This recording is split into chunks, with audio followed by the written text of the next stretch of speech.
name is Catherine Curtis. I'm a student in BSN 246-05. Today I'm doing my head to toe skills assessment video, and this is going to be my patient. Do you give consent to being recorded and into this video? I give you my consent. Okay, thank you. So now I will begin. So first thing I'm going to do is knock on the door, ask for permission to enter. Hi, may I come in? You can come in. All right, I'll enter the room. I'm going to close the door behind me to provide patient privacy. I'll perform hand hygiene and introduce myself to the patient. So, hello Taylor, my name is hello sir, my name is Katie. I'm going to be your nurse today. Can you please tell me your first and last name and date of birth? Taylor Smith, September 27th, 1993. Fantastic, thank you. I'm going to go ahead and just check your wristband, make sure I have the right patient, and I do have the right patient. Now I can explain to the patient why I'm here. So as I said, I'm Katie. I'm going to be your nurse today. Today I'm going to be doing a head to toe assessment. So I'm going to take your vital signs. I'll listen to your heart sounds, your lung sounds, your bowel sounds. I will have to expose you to look at your skin and touch your body while I'm doing this assessment. So is that okay with you? That's okay. Okay. If anything I do at any point makes you feel uncomfortable or causes you discomfort or pain, will you please let me know? Yes, I'll let you know. Okay, fantastic.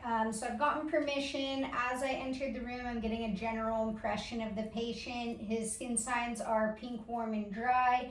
He is responsive to verbal stimuli. His eyes are open and tracking me, and he's answering questions appropriately. So he has a GCS of 15. I'll go ahead and confirm that he's alert and oriented. So can you please tell me what county we're in? We're in Santa Cruz County. Great, and can you tell me what month it is? We are in the month of July. Great, and then can you tell me why you're here today? I'm here to come in for a follow-up checkup on my recently new medication for blood pressure. Awesome, thank you. So the patient is alert and oriented ×4. At this point, I would want to get his height and weight, and then I'll go ahead and get a full set of vital signs, and then once I've done that, I'll tell the patient what his vital signs are. I took your blood pressure, and it came back as 122/70, which is an excellent blood pressure. It looks like that blood pressure medication is working good for you. You have a respiratory rate at 16, 16, strong and regular. SpO2 saturation is 98 on room air. He has a temperature of 37 Celsius. What did we do? And heart rate was 68, strong and regular. So all those vital signs are within normal range. On a 0 being no pain, 10 being the worst pain you've ever felt in your life or unbearable pain, are you in any pain right now? If so, where is it, and what would you rate it on that 1 to 10 scale? I do not have any pain in my body right now. Okay, so we've done his pulse, blood pressure, respiratory rate, SpO2, temperature, and pain scale. So we can go ahead and move forward. At this point, I'm going to go ahead and just start to assess your body. So I'm going to go ahead and touch you. Is that okay? Yeah, that's okay. Okay, so I'm going to go ahead and come in first. I will start by palpating his head. I'm checking to make sure everything is symmetrical. There's no abnormal textures, discoloration, signs of trauma, any tender spots. I'm going to check his hair to make sure that there's no thinning, no bald spots or infestations, and everything looks good. Any pain when I did that, Taylor? No pain. Okay. Now I'll go ahead and come down and palpate his face. I'll go ahead and get temporal pulses while I'm here. They're strong and regular. And then I'm going to go ahead and just palpate his sinuses and the rest of his face. Again, checking his skin for any abnormalities. Throughout this assessment, I'll be checking the skin for contusions, abrasions, lacerations, abnormal tenderness, abnormal colors, and making sure that his skin is appropriately not showing like any cyanosis or pallor, and not any abnormal temperatures. All right, so as I'm doing that, I'm gonna go ahead, I palpated the sinuses. I'm gonna come down and go ahead and palpate his lymphatic area here, checking for any swelling. I wanna make sure that his trachea is midline. I'm also looking to see if there's any JVD. I don't see any of that. I'm gonna go ahead and palpate down the back of his neck. I would check the back of his head, any bony prominences for skin breakdown, and everything looks normal. Okay, Taylor, I'm gonna go ahead and just have you, without moving your head, can you just follow this pen light with your eyes, please?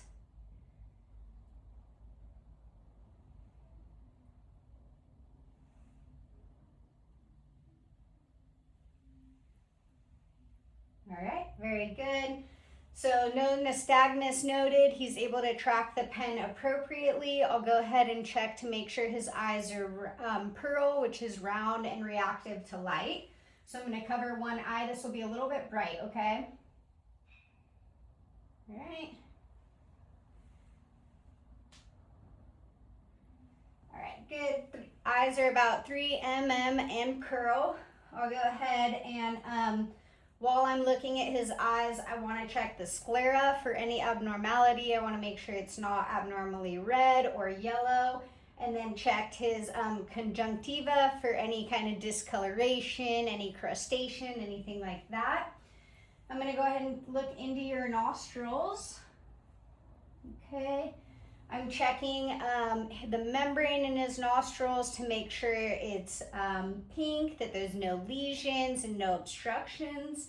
With one finger, can you close one of your nostrils and just breathe in and out through your nose? Great. And can you do that to the other side, please? Okay. So he has good air passage on each side of his nostrils.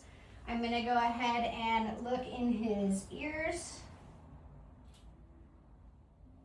I'm checking the tympanic membrane to make sure it's pearly and gray and there's no abnormal, any drainage. We'll just go with that. All right. So no drainage, tympanic membrane is gray and pearly. We'll go ahead and perform a whisper test now. So I'm going to whisper a number, and if you could just say it out for me. 5, 3. Okay, so his hearing is equal on both sides. Taylor, have you had any recent coughs, sore throats, any difficulty breathing? I have not. Okay, I'm going to go ahead and just check inside your mouth. So I'm checking for the color of his lips, making sure that they're pink and moist, and then I'll check the mucous membrane inside his mouth to make sure it's pink and moist. I'm going to be checking his gums, his teeth, his tongue, his vulva, and tonsils for any abnormal colors, any signs of thrush, any abnormal odors, any signs of oral trauma. So if you could just open up for me. Go ahead and stick your tongue out and say, ah. All right, very good. Okay, and you can close up for me. Everything looks good and normal there.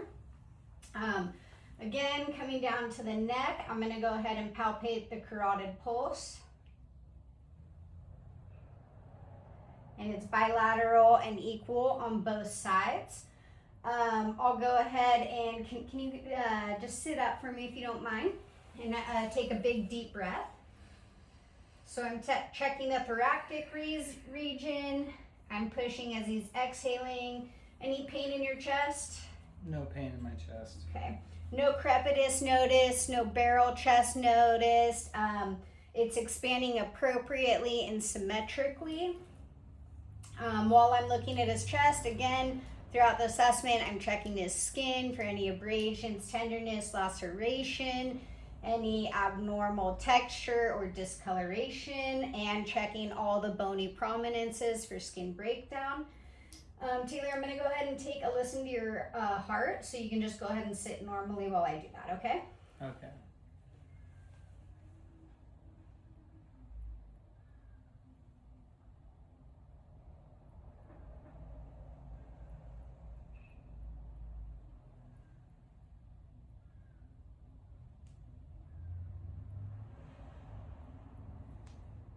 I would want to assess his optical pulse or heart rate for a full minute. For the sake of the video, we will not do a full minute. As I'm listening to his heart, I'm listening for any S3 or S4 sounds. He does have a normal S1 and S2 sound. There were no murmurs noted, no abnormal sounds, so that's good. And then I'm going to go ahead, I would do a shoulder strength test. Typically, we would do a shoulder shrug test for 15 minutes, but we won't do that for the sake of this video. I will, however, go ahead and have you just push up with your shoulders against my hands. Very good. Okay, you can lower them. And then I'm going to check the ROM in his upper body or neck area. So can you please touch your chin to your left shoulder? Very good. And then can you do it to your right? Very good. And then I'm going to go ahead and have you lower your chin down to your chest. Great. And then can you go ahead and bring it up? And then just up, all the way up. Great. Any pain in your joints when you do that? No pain. Okay, good. So now I'm going to come down. I'm going to check his arms. Just palpating in case there's any lumps, tenderness, swelling, any abnormal texture. I'll go ahead and check his bilateral radial pulses. They are bilateral and equal. I'm going to come down. I'll check his nail beds to make sure he has cap refill of 2 seconds or less than 3 seconds. I'm looking to make sure that there's no clubbing, cracks, or abnormalities in his fingernails. And then I'll go ahead and check his sensation and motor. So can you go ahead and please squeeze my hands? Very good. And without looking, can you tell me which finger I'm touching? Pinky. Great. And what about now? Pinky. Very good. And then I could check his sensation to sharp and dull as well. And then I also want to assess his skin for any skin tenting, any edema, but everything looks normal there. We'll go ahead and come down. So I'm going to come down feeling his hips. I'll go ahead and feel for a femoral artery. Femoral pulses are strong and equal. I will go ahead and come back up and do lung sounds. So I'll start anterior. So I'm going to go ahead and listen to your lung sounds. I'll ask you to take a couple deep breaths for me, okay? Okay. When doing this, I would have the patient exposed so that I could see his chest. Go ahead and sit up. Okay. Take a couple deep breaths.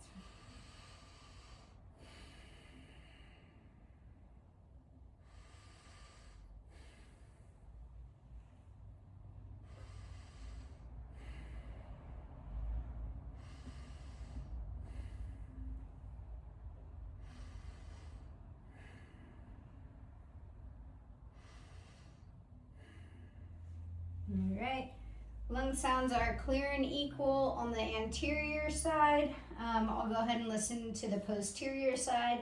As I'm doing that, I'll be doing a skin assessment and checking any prominent, bony prominent areas for skin breakdown. So I'm just gonna go ahead and palpate, making sure to check his sacral region on the back since that is common for pressure ulcers.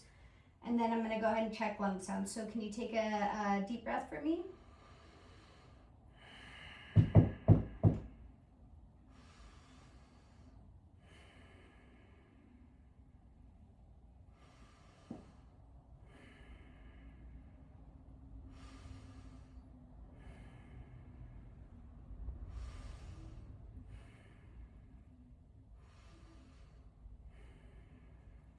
right, so lung sounds are clear and equal, posterior, sleep posterior. Any difficulty breathing when I do that? No difficulty breathing. Okay, great. And all of his skin look normal, so I'm gonna go ahead and continue my assessment down his legs. Again, I'm checking his skin for any abnormalities. I want to check his lower extremities for any kind of edema. If there was edema, I'd want to do a pitting test. Sorry, I'm just going to move your hands if you don't mind. Okay. Any pain when I do that? No pain. Okay, great. I'm going to go ahead and check the posterior tibia pulse to make sure it's strong and equal. And it is. And then I'm going to go ahead and just check PDO pulses, strong and equal. I would want to check for any kind of discoloration to his legs. I want to make sure that the temperature is normal. And I can check also to make sure hair growth is normal, to make sure that he's having normal circulation. I'll go ahead and check his CSM on his feet. So go ahead and push down on my feet like a gas pedal. Great. And the other way, go up. Fantastic. Without looking, can you tell me which toe I'm touching? Pinky. And how about now? Big toe. All right, great. I'm going to check for cap refill on his toenails, and then I'd also check for any clubbing, cracks, or abnormalities on his toes and toenail beds. I check pulses. Okay, very good, Taylor. Now we're going to go ahead and just check your stomach out. So before I have you lay down to do that, have you had any issues using the restroom? I have not. Okay.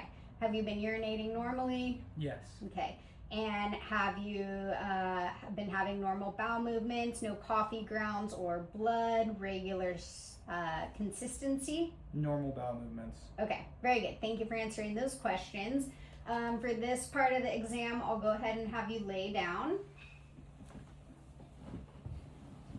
Okay. And if you don't mind extending your feet for me. Again, I would expose the patient, and the first thing I'm going to do is listen to his bowel sounds in all 4 quadrants.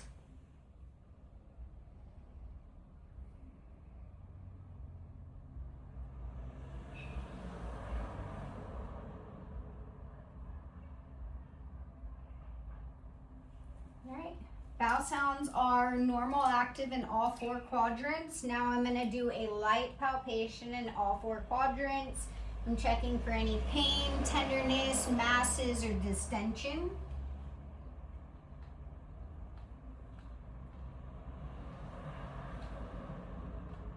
Okay. Any pain when I did that? No pain. Okay. One more time, it's going to be a little bit harder this time.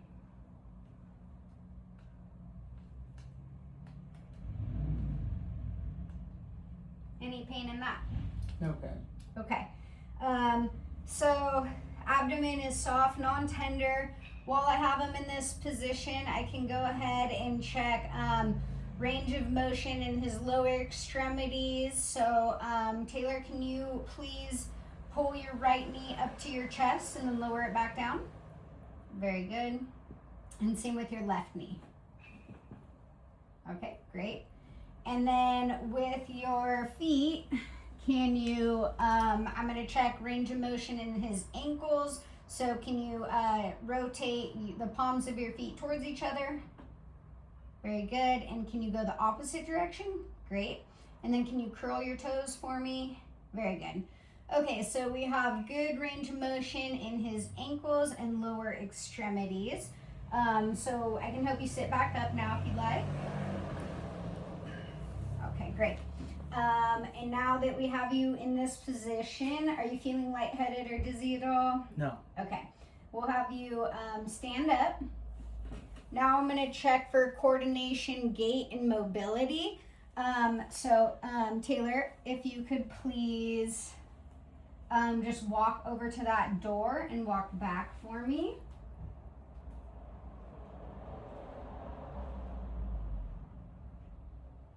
Very good.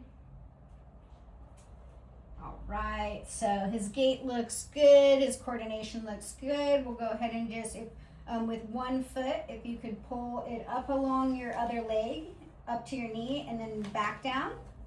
Great, and then to the other side for me. Fantastic. So he's got good coordination in his lower extremities. I do want to check his range of motion in his back. So I'm going to ask you to just bend over and touch your toes for me. All right, very good. He's got great range of motion. And then we're going to go ahead and check range of motion in his upper extremities. So if you could just put your arms out, do some small circles for me, and then go ahead and go back. Fantastic. You can go ahead and put those down. Any pain in your joints when you do any of those movements? No pain. Okay. While he's standing up, I'll go ahead and do one more assessment of his back, making sure I get a good visual. Again, checking those skin signs, checking those bony, the prominence areas, bony prominent areas for any kind of skin breakdown. And then we'll go ahead and test. You're welcome to sit back down. I want to do sharp and dull sensation on his feet. So we would have a tool to test if he feels it. I'm going to go ahead and test for his reflexes. So I'm going to just tap here, okay? Let's see if we can actually doing it. Your feet are down the ground. I guess I have to knock down there. Okay, so we checked for that. And then I'm going to go ahead and check his vision. So if you could just cover one eye for me, Taylor. And if you could please read this fourth line. LPED. Very good. And can you cover the other eye? And then can you read the same line? The same number 4? Yes, please. LPED. All right. His vision looks good. And then we'll go ahead and ask him, we're going to check his smell. So let's see. This should smell like something. Can you smell that? I can smell that. Okay. It's got a nice whiff of lavender there. So sense of smell has been tested. And then lastly, Taylor, you started taking a new blood pressure medication. So I just want to educate you a little bit about that medication. So it's really important that you take that medication every day, even if you're feeling better, and that you take it at the same time. Okay. And then your blood pressure medication can cause dizziness when you change positions quickly. So it's important for you to move positions slowly, especially if you're laying down to standing up. It's good to sit for a few minutes, dangle your feet for a minute or two prior to getting up and standing up. If you do start to feel dizzy or lightheaded at any time, just sit back down so that you don't fall over. Okay. If you develop a dry cough, please notify your healthcare provider. And if you start to show any signs of allergic reactions, such as difficulty breathing, rashes, hives, like that, it's important you notify your healthcare provider as well. Okay. Do you have any other questions for me at this time? No questions. Okay. Then I can go ahead and take my gloves off. Those go in the trash. I'll perform hand hygiene. I'll make sure that the patient is in a comfortable position. Thank you, Taylor, for being my patient and allowing me to care for you today. And thank you for participating in my skills video. And I will go document my findings.